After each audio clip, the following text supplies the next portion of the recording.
Hello students, today we are going to study about biological classification, जो कि आपका chapter second है।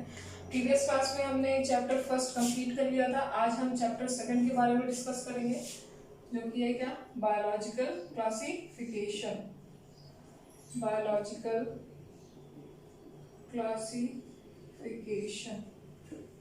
देखिए, बायोलॉजिकल क्लासिफिकेशन का मतलब क्या होता है, सबसे पहले ये टर्म समझेंगे। बायोलॉजिकल का मतलब आप लोग को पता है, लिविंग बींग्स होता है। और क्लासिफिकेशन का मतलब क्या है, क्लासिफिकेशन का मतलब है किसी भी एनिमल्स को, किसी भी प्लांट को अलग अलग कैटेगरीज में डिवाइड करना, वो क्या कहलाता है, क्लासिफिकेशन। तो ये क्या हो जाएगा यहाँ पे, जिस लिविंग बींग्स को या फिर जो बायोलॉजिकल डाइवर्सिटी हमारे पास है उनको अलग अलग कैटेगरीज में क्लासिफाई करना क्या कहलाएगा, बायोलॉजिकल क्लासिफिकेशन। तो यहाँ पे हम डेफिनेशन दे सकते हैं, the grouping of organisms, grouping of organisms into different categories, into different categories on the basis of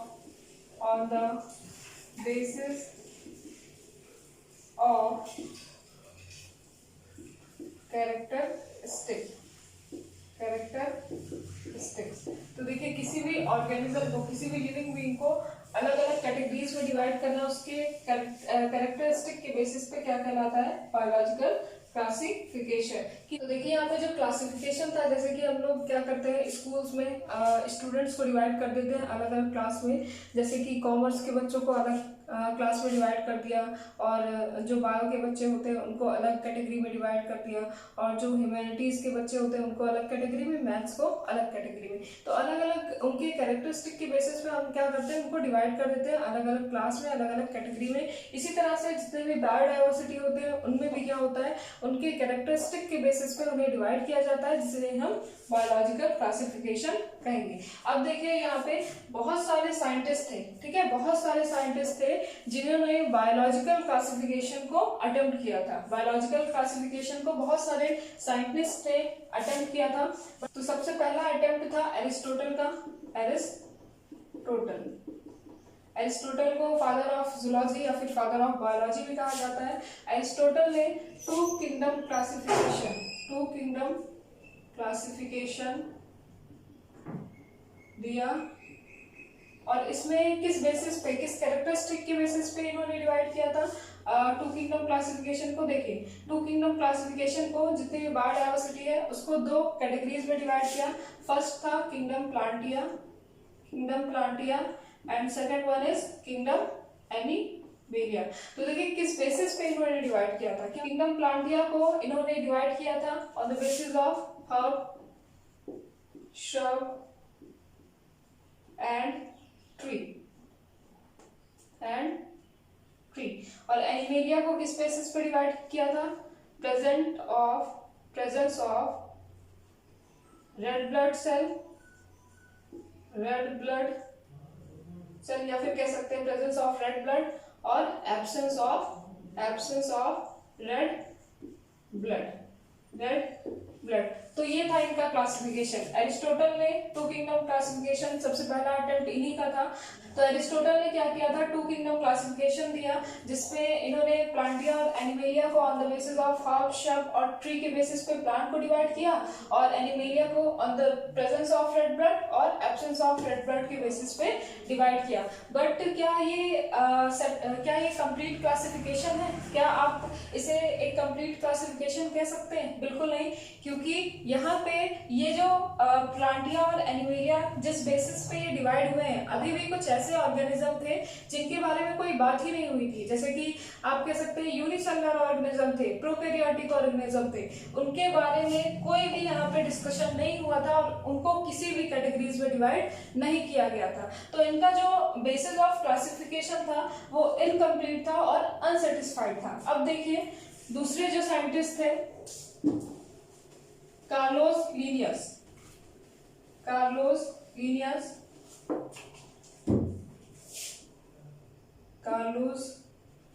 Linnaeus, इन्होंने भी अपना अटेम्प्ट दिया था टू किंगडम क्लासिफिकेशन में। कार्लोस लीनियस को फादर ऑफ टैक्सोनॉमी भी कहते हैं, आप लोग प्रीवियस क्लास में पढ़ चुके हैं। अब देखिए इन्होंने किस बेसिस पे डिवाइड किया था किंगडम प्लांटिया और एनिमेलिया को, किंगडम प्लांटिया एंड एनिमेलिया को किस बेसिस पे डिवाइड किया था, ध्यान से देखिएगा। देखिए किंगडम प्लांटिया को डिवाइड किया था on the basis of autotrophic, कुछ प्लांट ऐसे थे जो कि अपना फूड खुद से प्रिपेयर कर सकते थे, तो उनको क्या किया ऑटोट्रॉफिक के बेसिस पे प्लांटिया को डिवाइड कर दिया और एनिमेलिया को डिवाइड किया बेसिस ऑफ हेट्रोट्रॉफिक। देन उसके बाद देखिए किंगडम जो प्लांटिया था, किंगडम प्लांटिया में कुछ जो प्लांट्स होते, सारे प्लांट्स क्या होते थे, इमोबाइल होते थे। इमोबाइल मतलब कि मूव नहीं कर सकते थे, और एनिमेलिया में मोबाइल, एनिमेलिया में आ जाएगा मोबाइल। तो यहाँ पे देखिए जो कार्लोस लीनियस थे उन्होंने क्या किया, ऑटोट्रॉफिक और इमोबाइल के बेसिस पे किंगडम प्लांटिया को डिवाइड किया और हेट्रोट्रॉफिक और मोबाइल के बेसिस पे एनिमेलिया को डिवाइड किया। तो ये कार्लोस लीनियस का जो अटेम्प्ट था two kingdom classification autotrophic and immobile, ये भी क्या था, रॉन्ग था। एनिमेलिया का हेट्रोट्रॉफिक और मोबाइल था, ये भी क्या था, इनकम्प्लीट हम कह सकते हैं, इनकम्प्लीट क्लासिफिकेशन था। अब जो नेक्स्ट आए थे, नेक्स्ट जो क्लासिफिकेशन दिया था वो अर्नस्ट मेयर ने दिया था, अर्नस्ट मेयर ने, जो कि 3 किंगडम क्लासिफिकेशन था, 3 किंगडम क्लासिफिकेशन, 3 किंगडम क्लासिफिकेशन। देखिए आपके एनसीईआरटी बुक में दिया हुआ है 2 kingdom classification and 5 kingdom classification के बारे में डायरेक्ट बताया गया है, बट 3 और 4 के बारे में बता दे रहे हैं आप लोग को। देखिएगा 3 किंगडम क्लासिफिकेशन दिया था अर्नस्ट मेयर ने, अर्नस्ट मेयर ने बताया कि जितनी भी डायवर्सिटी है उसमें से किंगडम प्लांटिया, किंगडम एनिमेलिया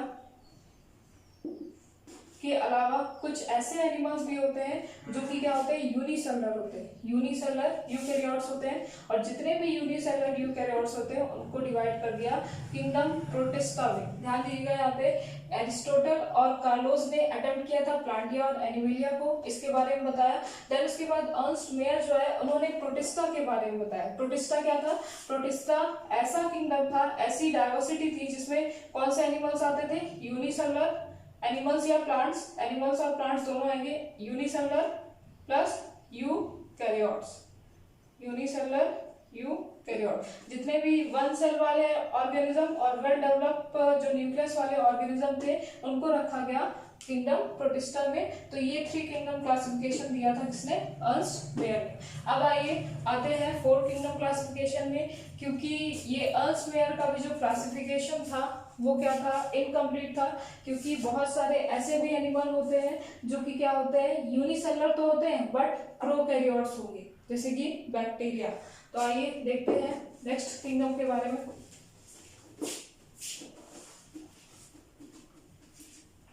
तो नेक्स्ट किंगडम जो था वो था 4 किंगडम क्लासिफिकेशन। नेक्स्ट अटेम्प्ट जो था 4 किंगडम क्लासिफिकेशन था। अब 4 किंगडम क्लासिफिकेशन किसने बताया, कोपलैंड नाम के साइंटिस्ट थे, इन्होंने 4 किंगडम क्लासिफिकेशन के बारे में बताया। और कोपलैंड ने क्या किया, प्लांटिया, एनिमेलिया और प्रोटिस्टा के अलावा एक और किंगडम दिया जो कि क्या था, किंगडम मोनेरा। तो देखिए किंगडम मोनेरा में कौन से ऑर्गेनिज्म आएंगे, किंगडम मोनेरा में यूनिसेलुलर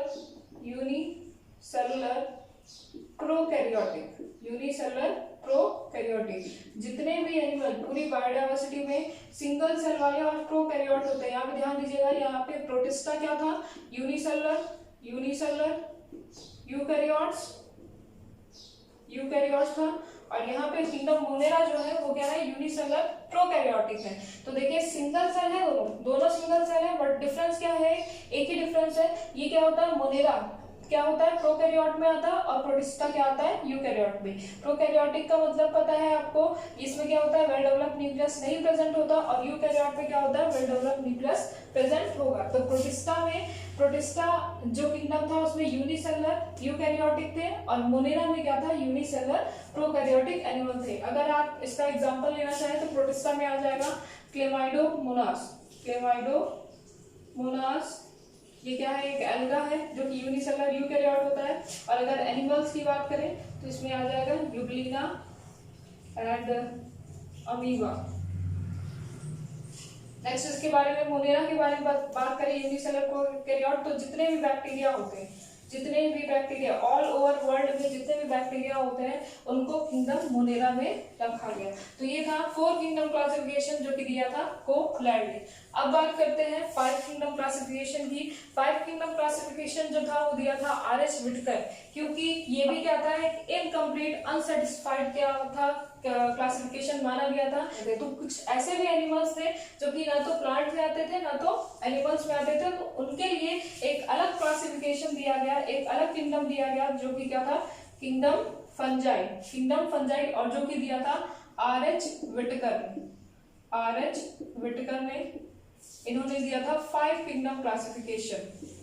5 किंगडम क्लासिफिकेशन। तो सबसे सेटिस्फाइड जो क्लासिफिकेशन माना गया था वो आर.एच. विटकर का माना गया था। सबसे सेटिस्फाइड अटेम्प्ट जो था वो था किंगडम प्लांटिया, एनिमेलिया, प्रोटिस्टा, मोनेरा और फंजाई। फंजाई क्या था, एक ऐसा किंगडम था जो कि ना तो प्लांट में आता था ना तो एनिमल में आता था। तो ये क्या तो हो गया आपका क्लासिफिकेशन जो कि 5 किंगडम क्लासिफिकेशन। अब बात करेंगे किस कैरेक्टरिस्टिक के बेसिस पे आर.एच. विटकर ने किंगडम फंजाई को डिवाइड किया।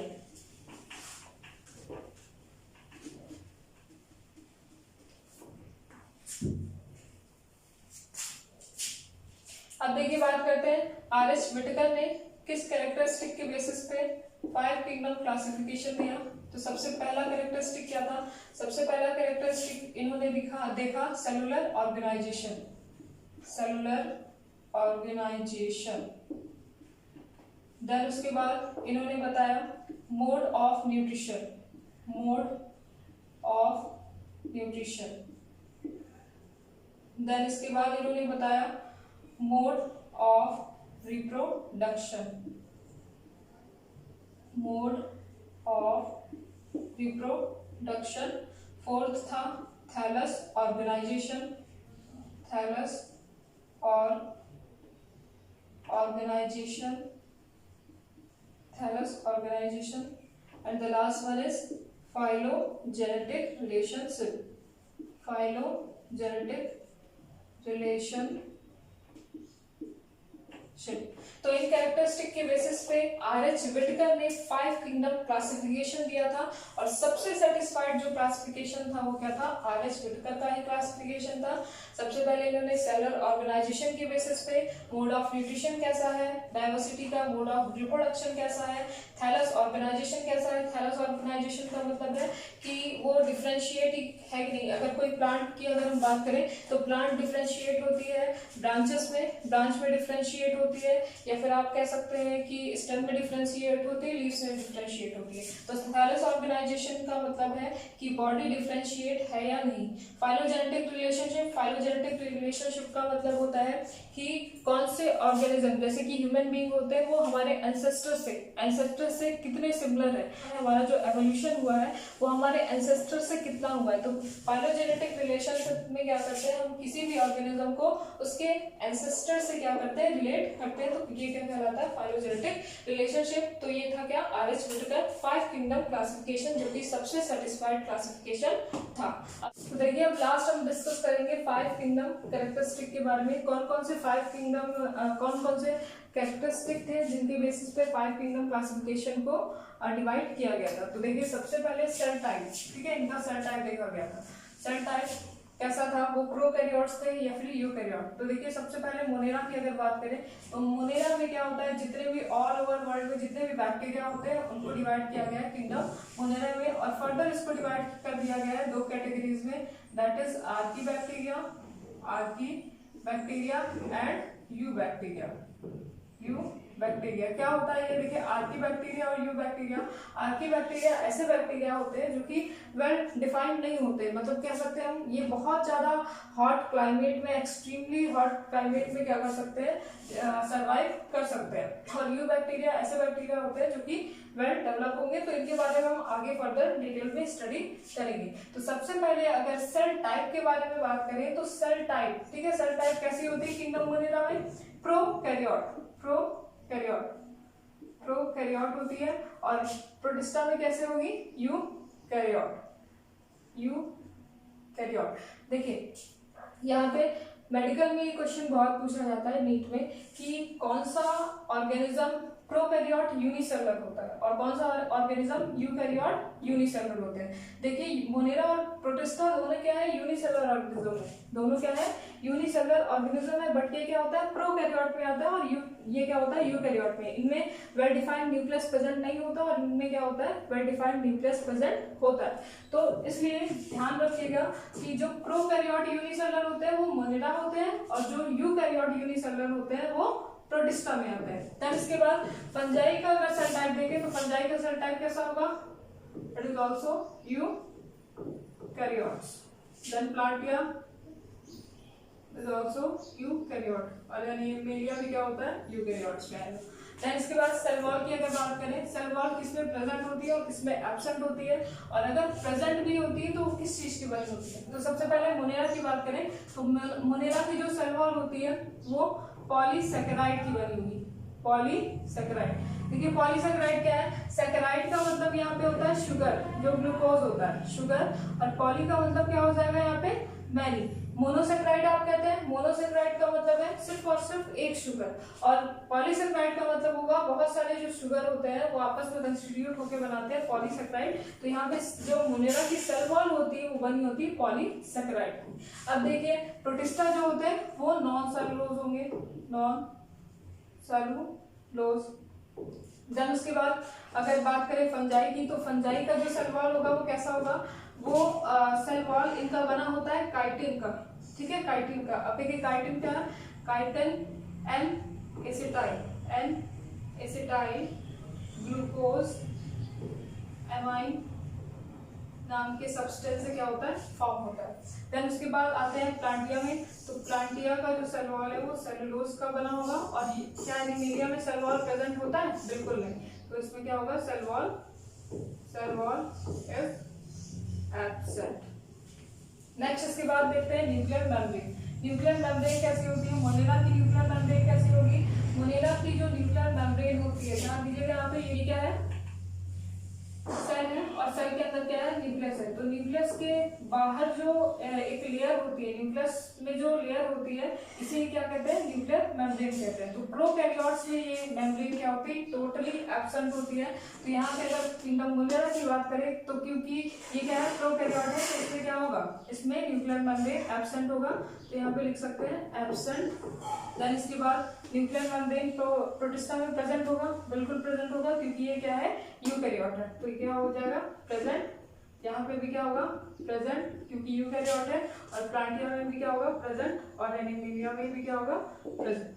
देन इसके बाद बॉडी ऑर्गेनाइजेशन कैसी होगी, बॉडी ऑर्गेनाइजेशन का मतलब है ये जो किंगडम्स है, ठीक है, ये जो किंगडम्स को क्लासिफाई किया गया है उनके अंदर बॉडी ऑर्गेनाइजेशन मतलब कि वो सेल से बना हुआ है, टिश्यू से बना हुआ है, ऑर्गन से बना है, या फिर ऑर्गन सिस्टम से बना है। तो बॉडी ऑर्गेनाइजेशन में सबसे पहले बात करेंगे मोनेरा की। तो मोनेरा किस चीज का बना होता है, इसकी सेल बॉडी ऑर्गेनाइजेशन कैसी होगी, सेल होगी, ठीक है, तो हम कह सकते हैं सेलुलर ऑर्गेनाइजेशन। देन प्रोटिस्टा की अगर बात करें तो प्रोटिस्टा भी क्या होते हैं, सेलुलर ऑर्गेनाइजेशन में आते हैं, ठीक है, यूनिसेलुलर होते हैं, पता है आपको, ये भी यूनिसेलुलर होते हैं और ये भी क्या है, यूनिसेलुलर है। तो कैसा होगा ऑर्गेनाइजेशन, यूनिसेलुलर होगा या फिर सेलुलर कह सकते हैं। अब देखिए फंजाई की जो बॉडी ऑर्गेनाइजेशन होगी वो कैसी होगी, मल्टी सेलुलर।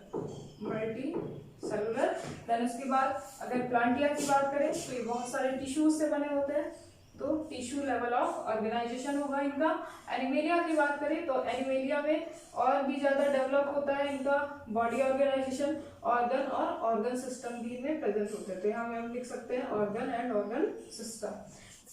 अब देखिए लास्ट है आपका mode of nutrition. Mode of nutrition के बारे में बात करेंगे। सबसे पहले बात करते हैं मोनेरा में कैसे मोड ऑफ न्यूट्रिशन होता है, किस तरह का मोड ऑफ न्यूट्रिशन होता है। तो देखिए इसमें ऑटोट्रॉफिक भी होता है, मोनेरा ऑटोट्रॉफिक भी होते हैं, ऑटोट्रॉफिक एंड ऑल्सो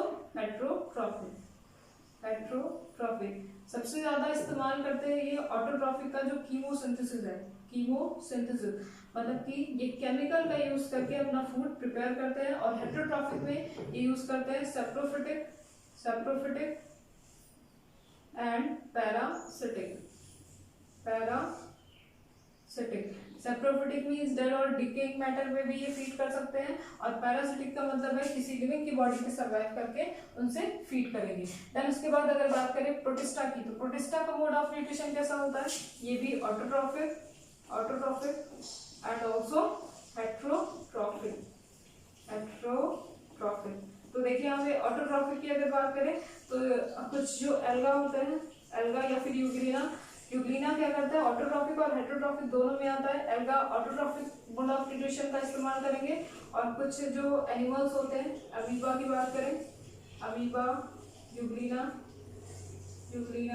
तो ये क्या करते हैं, हेट्रोट्रॉफिक मोड ऑफ न्यूट्रिशन का यूज करेंगे। नेक्स्ट उसके बाद फंजाई में आते हैं, तो फंजाई का जो मोड ऑफ न्यूट्रिशन होगा, क्योंकि ये ग्रीन प्लांट्स है नहीं कि ये खुद से फूड प्रिपेयर करे, तो ये क्या करते हैं, हेट्रोट्रॉफिक होते हैं, हेट्रोट्रॉफिक, दूसरों पे डिपेंड होंगे।